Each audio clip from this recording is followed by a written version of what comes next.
Hello students, very good morning to all of you. And in last class we have gone with epidemiology concept and all the types of disease. Now we are going to start with कि कितने तरह के organisms जो हैं वो किस किस तरह से बीमारी कॉज करते हैं. मेनली पैथोजेनिक जो डिजीज़ है हमारी, जो इन्फेक्शियस डिजीज़ है, पैथोजेनिक डिजीज़ है, वो कितने टाइप्स की होती है. तो let's have the concept types of bacterial disease we are going to start. आज से हमारा जो ये टॉपिक है ये according to agents, according to disease causing agents, pathogen के बेसिस पर हम स्टार्ट करेंगे हमारा टॉपिक. तो देखिए टाइप्स ऑफ बैक्टीरियल डिजीज में मैं सबसे पहले आपको बता दूं कि बैक्टीरिया से होने वाली बीमारी की कैटेगरीज क्या क्या हैं. ठीक है, बैक्टीरिया से होने वाली बीमारी किस किस जरिया से हमारे अंदर बैक्टीरिया पहुंच सकता है. ठीक है, ये वाटर बॉर्न हो सकती हैं, फूड बॉर्न हो सकती हैं, it can be soil born, और some of the bacteria gets transmitted sexually. ये आपको एनसीईआरटी चैप्टर 4 रिप्रोडक्टिव हेल्थ में मैंने ऑलरेडी पढ़ा दिया है. आप इसके वीडियोस में जाकर देख सकते हैं. भी अगर आपको हेल्प की ज़रूरत है तो मैं आपको बता देती हूँ, जैसे कि आपका साइफिलिस, गोनोरिया, ETC, ये कुछ ऐसे डिसऑर्डर हैं जो सेक्सुअली ट्रांसमिटेड है. लेकिन हमें यहाँ पर basically water borne, food borne और सॉइल बॉर्न डिजीज़ को समझना है. देखिए जो वाटर बॉर्न डिजीज़ होते हैं ये थ्रू वाटर मीडियम जैसे ड्रॉपलेट्स, कफिंग, स्नीजिंग. ये मैंने यहाँ पे जो बात बताई आपको कि वाटर बॉर्न यानी कि पानी से जन्मित रोग. तो पानी के जरिए जन्म लेने का मतलब क्या है? बैक्टीरिया है, अगर वो किसी पर्सन के से थ्रू आपके में आ रहा है तो वो वाटर बॉर्न है, यानी कि उस पर्सन के जरिया अगर बोलने के वक्त उसके मुंह के अंदर का जो सलाइवा है, जो स्प्यूटम है, वो आप तक आ गया तो वो उस ड्रॉपलेट में रहते हैं, वो उस जरिए आप तक पहुंच जाएंगे. उस पर्सन ने छींका या खांसा तो वो ड्रॉपलेट्स जो बाहर निकलेगा उसके जरिए वो क्या होगा, आप तक पहुंच जाएगा, है ना. तो वाटर बॉर्न बैक्टीरियल डिजीज की कैटेगरी क्या क्या है वो हम अलग से देखेंगे. Next have the food borne. Through food contamination, है ना. तो फूड कॉन्टामिनेशन, खाना में कॉन्टामिनेट हो जाना, खाने के साथ मिल जाना, तो भी वो एक जरिया. जैसे मैं एक कहानी बता दूं टाइफाइड को लेकर जो हम लोग आगे देखने वाले हैं. तो टाइफाइड के फैलने का रीज़न फूड एंड वाटर दोनों था, क्योंकि जो कुक थी मैरी मेलोन, एक कुक थी, वो एक मेस में काम करती थी और उन्होंने बहुत सारे लोगों के बीच में क्या किया ना, ये टाइफाइड को फैला दिया. क्योंकि सोर्स क्या बना, वाटर एंड फूड. क्योंकि वो कुक थी तो उनके जरिए कफिंग, उनके जरिए स्नीज करने पे ड्रॉपलेट्स जो है वो खाने में मिलते थे, पानी में मिलते थे, ड्रॉपलेट्स निकलते थे और इसके जरिए क्या हुई थी, टाइफाइड की बीमारी काफी ज्यादा फैल गई थी, है ना. उसी तरह से सॉइल बॉर्न की बात मैं करूं, through direct contact with germs in the soil, है ना.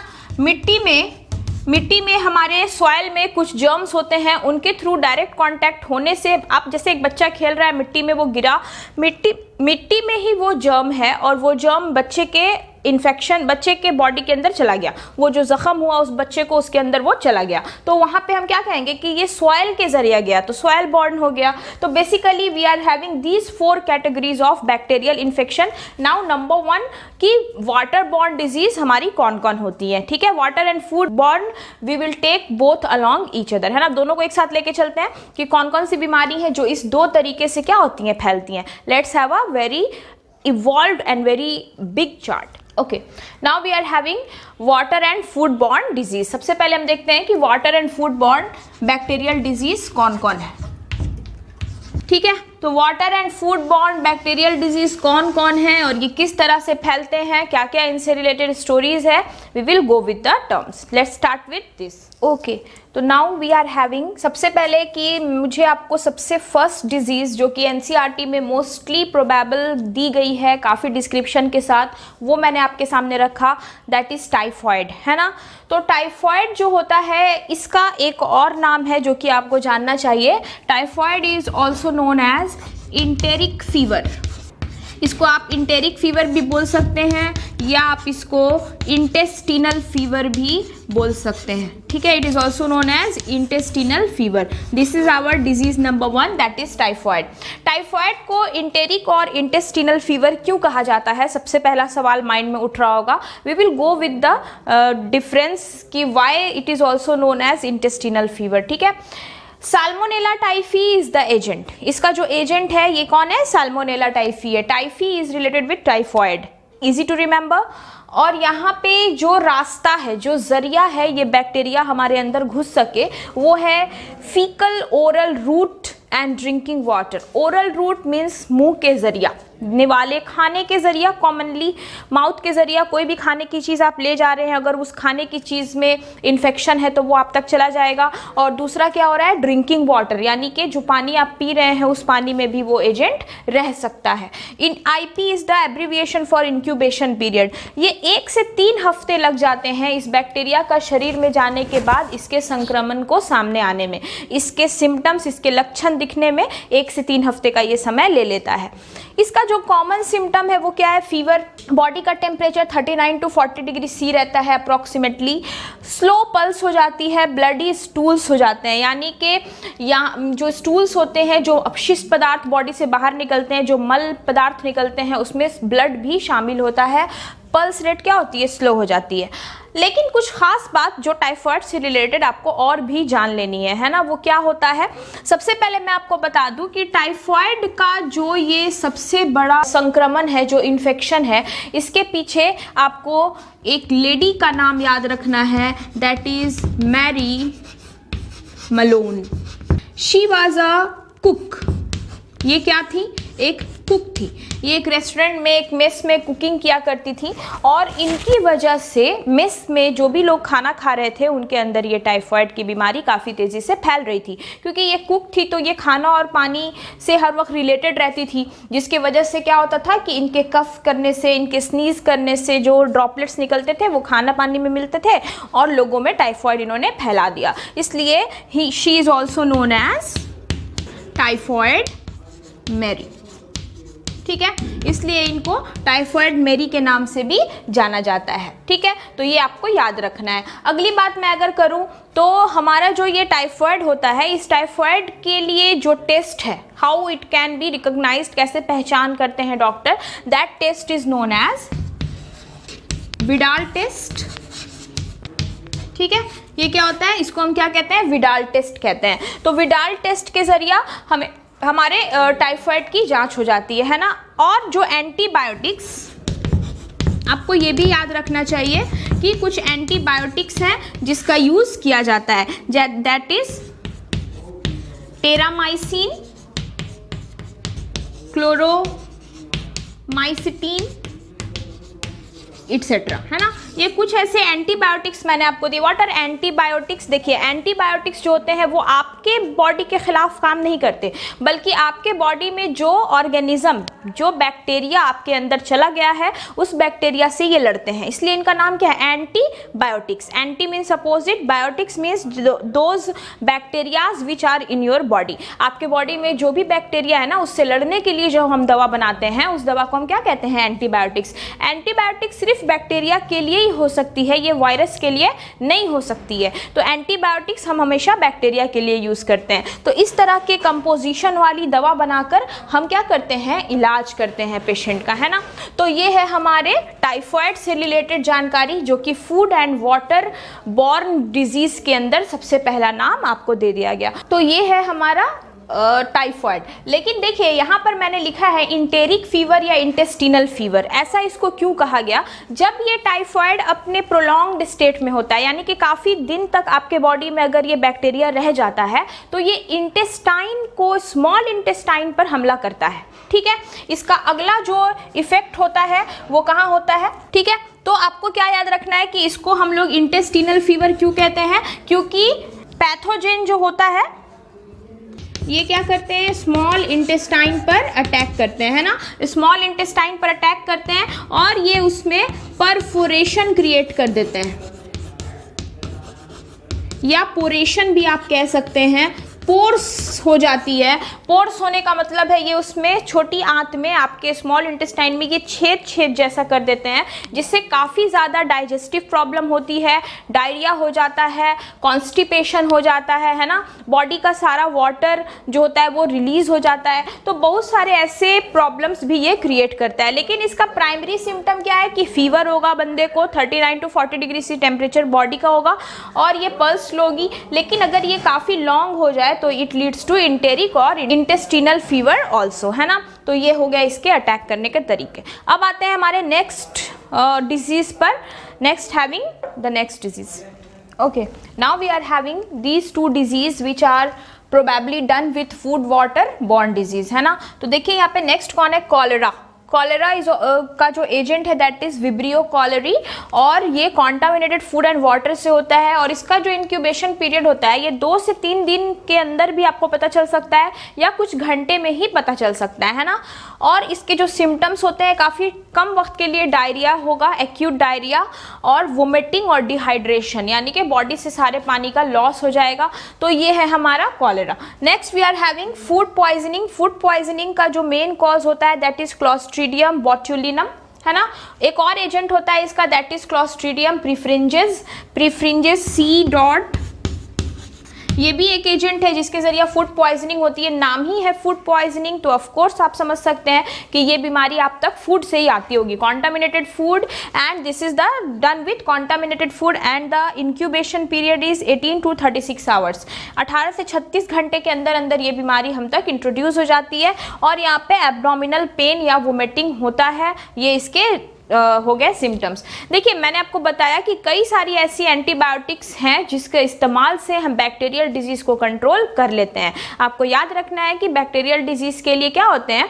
एंटीबायोटिक्स बनाए जाते हैं जिसके जरिए हम हमारी बीमारियों को कंट्रोल कर पाते हैं। तो ये तो था हमारा food and water born disease. Let's have some air born disease. मैंने कॉलम में वो चीज़ नहीं लिखा है, वो वहाँ पे मिस है, आप प्लीज़ उसको नोट डाउन कर लीजिएगा कि एयर बॉर्न डिजीज कौन कौन से होते हैं। तो फूड एंड वाटर बॉर्न हो गया हमारा। इसके बाद हम पढ़ने वाले हैं हमारा एयर बॉर्न डिजीज। तो let's start with air born disease chart. Now we are having some air born disease. Air born disease का मतलब होता है कि जो भी बैक्टीरिया है वो पहले किसी एक पर्सन से निकलकर एयर में मिलेगा और एयर में मिलकर वो दूसरे पर्सन के अंदर चलाएगा थ्रू एयर, यानी कि इसमें कॉन्टैक्ट, दो लोगों के बीच बीमारी फैलाने का जो जरिया है वो कौन बनता है? एयर बनता है ना। तो एयर के थ्रू वो मिक्स होकर वो दूसरे पर्सन के अंदर पहुंच जाता है, और इसीलिए इसमें इन्फेक्शन को एरोजोल्स भी कहते हैं। एरोजोल्स का मतलब ही होता है कि मुंह से निकलने वाली जो छींटे हैं वो हवा में मिल जाएंगी और हवा के जरिए ये एक से दूसरे लोगों तक पहुंच जाएगा। उसी को हम क्या कहते हैं? एरोजोल्स कहते हैं। ठीक है, तो लेट्स हैव द डिसऑर्डर्स। देखिए सबसे पहला नाम है वुपिंग कफ। ये काली खांसी जिसको हिंदी में कहते हैं, वुपिंग कफ। ये इसका जो एजेंट है दैट इज बॉर्डेटेला पर्टूसिस, है ना। ये एक एजेंट है जो कि वुपिंग कफ कॉज करता है और रेस्पिरेटरी ड्रॉपलेट्स के जरिए ये फैलता है। और जैसे सांस छोड़ना, है ना, सांस लेना, सांस छोड़ना, इसके जरिए भी इसके एजेंट जो होते हैं ना वो फैलते हैं। इंक्यूबेशन पीरियड आपको दिख रही है। और यहाँ पे मेनली ब्रीदिंग इश्यूज होती है। ऑफ कोर्स खांसी, काली खांसी में आवाज़ भी जो होती है ना वो वुप साउंड निकलता है गले से, अजीब सी आवाज़ें, खांसने के वक्त एक भारी सी आवाज़ निकलती है और वो हमारे लंग्स में भी प्रॉब्लम करते हैं। नेक्स्ट ट्यूबरकुलोसिस, जिसको टीबी कहते हैं, है ना। तो यहाँ पे देखिए ये माइकोबैक्टीरियम ट्यूबरकुलोसिस इसका एजेंट होता है। ये नोज और थ्रोट डिस्चार्ज प्रकार से फैलता है। फॉर एग्जाम्पल नाक के अंदर जो नेसल सिक्रीशन है, नाक का जो पानी है वो किसी ने अगर बाहर रिलीज किया, उसके जरिया ये एयर में मिलेगा और वो दूसरे पर्सन तक क्या होगा, पहुंच जाएगा, है ना। तो इसी को हम कहते हैं ट्यूबरकुलोसिस। और देखिए इसमें हाई फीवर होता है, कफिंग होती है, चेस्ट पेन होता है। ऑफ कोर्स जाहिर सी बात है, कफ जमने से चेस्ट में क्या होगा, दर्द शुरू हो जाएगा, तो दैट इज चेस्ट पेन। अब डिप्थेरिया, डिप्थेरिया जो होता है ये थ्रोट की प्रॉब्लम होती है, गले का प्रॉब्लम होता है, इसलिए इसको हिंदी में गलघोटू रोग भी कहते हैं, इज ऑल्सो नोन एज गलघोटू रोग। तो ये diphtheria, Corynebacterium डिप्थेरियाई is the agent, और ये रेस्पिरेटरी ड्रॉपलेट से फैलता है और बेसिकली थ्रोट में इन्फेक्शन होता है, गले के पास प्रॉब्लम हो जाती है। Meningitis, meninges, surface of brain, meninges, brain के कवरिंग को हम क्या कहते हैं, मेनिंजेस कहते हैं, है ना। आपने क्लास 11th में पढ़ा है कि मेनिंजेस जो होते हैं वो ब्रेन की कवरिंग होती है, यानी कि ये डिसऑर्डर कहीं ना कहीं हमारे हेड पार्ट, हमारे ब्रेन पार्ट से रिलेटेड है। तो मेनिंजोकोकस इज द एजेंट, और ये इनहेलेशन ड्रॉपलेट से होता है, किसी का के जरिया रिलीज किया गया कोई ड्रॉपलेट है, अगर आप वो इनहेल कर गए तो ये आप तक पहुंच जाता है, और ये जैसे जाएगा इसका अटैक हमारे ब्रेन पे होता है, जिसकी वजह से मेनिंजाइटिस जो होती है वो हेडेक सबसे पहले शुरू होता है, सर से होते हुए वो पीछे का जो गर्दन पार्ट है उसमें भी स्टिफनिंग, उसमें भी क्या हो जाएगा, अकड़न होने लगेगी, स्टिफ हो जाएगा, वो हार्ड होने लगेगा, आप अपने गर्दन को सीधा नहीं रख पाते हैं, वहाँ भी दर्द शुरू हो जाता है, that is meningitis. Pneumonia is a disorder of course alveoli, इसमें हमारे जो रेस्पिरेटरी जो जोन है दैट इज़ एल्वियोलाई, ब्रोंक्यूल्स, वहाँ पे प्रॉब्लम होती है, उसमें पोर्स बना दिए जाते हैं जिससे सांस लेने में कठिनाई होती है। इसके जो ड्रॉपलेट्स होते हैं और ये एरोजोल्स, यहाँ मैंने एक टर्म यूज़ किया एरोजोल्स, यानी कि एयर में मिलकर संक्रमित करना, उसके ज़रिए ये होता है और ये 1 से 3 दिन के अंदर दूसरे मनुष्य में फैल जाता है ना। यहाँ पे एल्वियोलाई पूरी तरह से डैमेज हो जाता है, destruction of alveoli takes place, यानी कि एल्वियोलाई पूरा बर्बाद हो जाता है। और एल्वियोलाई जो होती है वही जगह है जहाँ से एक्सचेंज ऑफ गैसेस होता है, CO2 और O2 हम जो लेते और देते हैं वो चीज़ एल्वियोलाई से ही होनी है। अब वही चीज़ डैमेज है तो ऑफ कोर्स हमारे लंग्स में प्रॉब्लम हो जाएगी, हमारे ब्रीदिंग इश्यूज हो जाएंगे। तो this was the air born bacterial disease. तो अभी तक आपने वाटर बॉर्न बैक्टीरियल डिजीज देखी, एयर बॉर्न बैक्टीरियल डिजीज देखी। Now we are having a small chart for soil born bacterial disease. Okay, now we are going to start with our soil born bacterial disease. तो देखिए इसमें जो सबसे important है that is tetanus, है ना। Tetanus को कॉमनली हम लोग लॉक जॉ भी कहते हैं, है ना, it is also known as lock jaw. तो टेटनस जो होता है that is the disease and the agent is clostridium tetani. ठीक है, हमारे जो टेटनस बीमारी होती है इसका जो एजेंट है वो कौन है, क्लोस्ट्रीडियम टिटानी होती है। तो यहाँ पे ये टेटनस होता कैसे है, चूंकि ये सॉइल बॉर्न है तो देखिए क्या होता है कि अगर जर्म्स जो होते हैं, टेटनस के जो जर्म्स होते हैं डेवलप्स इन सॉइल, ये मिट्टी पे रहते हैं, मिट्टी में ये मिले रहते हैं, डेवलप्स इन सॉइल। ठीक है, अब ये सॉइल में डेवलप होते हैं। मान लीजिए कोई एक छोटा बच्चा अगर मिट्टी पर खेल रहा है, ज़मीन पर खेल रहा है, वो गिर जाता है और उसको एक ज़ख्म हो जाता है, तो उस ज़ख्म के अंदर वो जो बैक्टीरिया है वो क्या होगा, वो वहाँ पे चला जाएगा, है ना। तो देखिए develops in soil, इंटर्स into wounds directly from soil. ठीक है, ये क्या होता है, मिट्टी से डायरेक्ट क्या होता है, जख्म में इंटर कर जाता है ना। और इसके जो सिम्टम्स होते हैं, what are those symptoms, symptoms क्या हो जाता है, इसके सिम्टम्स हो जाते हैं सबसे पहले लॉक हो जाते हैं जॉज, लॉक जॉ, यानी कि जबड़े जो होते हैं वो लॉक हो जाते हैं, दांत लगना जिसको कहते हैं कॉमनली वो हो जाता है। उसके बाद मसल्स क्रैम्प्स, मसल्स जो होती हैं वो क्रैम्प करने लगती हैं, हर जगह की मसल्स टाइट होने लगती है, हाथ पैर मुड़ने लगते हैं, something like that, fever ETC। ये इसके कुछ कॉमन सिम्टम्स हो गए। तो ये तो हो गया इसके सिम्टम्स। देखिए इन सब से बचने के लिए कुछ ऐसी भी बीमारियां हैं जिससे बचने के लिए बैक्टीरियल डिसऑर्डर हमें कुछ वैक्सीन्स के बारे में बताया गया है। तो जो ये हमारा टेटनस का प्रॉब्लम है इसके लिए भी वैक्सीन आती है, that is DPT vaccine, DPT vaccine, है ना। That is diphtheria pertussis tetanus vaccine. यानी कि ये ऐसी वैक्सीन है जो कि कुछ डिसऑर्डर्स में यूज़ होती है। इसका इस्तेमाल हम लोग डिप्थेरिया में भी यूज़ कर सकते हैं, इसको टेटनस में भी यूज़ कर सकते हैं। तो ये जो हो गई हमारी एक वैक्सीन हो गई। उसी तरह से कुछ और भी वैक्सीन्स हैं, जैसे कि BCG वैक्सीन। BCG वैक्सीन, इस वैक्सीन को भी हमें ट्यूबरकुलोसिस अगर हो, ये जो वैक्सीन है ये TB के केस में सबसे ज़्यादा इस वैक्सीन का इस्तेमाल होता है। इस वैक्सीन को यूज़ करने से हम TB के रोग से बच सकते हैं। That is bacille Calmette Guerin vaccine, है ना। ये साइंटिस्ट थे दो, उनके नाम पर इस वैक्सीन को तैयार किया गया है, ठीक है। तो ये हुआ हमारा total overall bacterial disease. We have finished with bacterial disease. In our next video we are going to start with viral disease, ठीक है। तो यहाँ तक वीडियोस को प्लीज शेयर कीजिए, चैनल सब्सक्राइब कीजिए और ज़्यादा से ज़्यादा क्वेश्चंस आप मुझसे पूछ सकते हैं। आप ऑनलाइन चैट प्रीमियर पर जितने भी सवाल पूछने हैं आप पूछ सकते हैं। आप हमारे ब्लॉग पेज पे क्वेश्चंस पूछ सकते हैं। आपको कोई भी प्रॉब्लम हो तो आप वहाँ आकर शेयर बिल्कुल कर सकते हैं। Till then take care, good bye.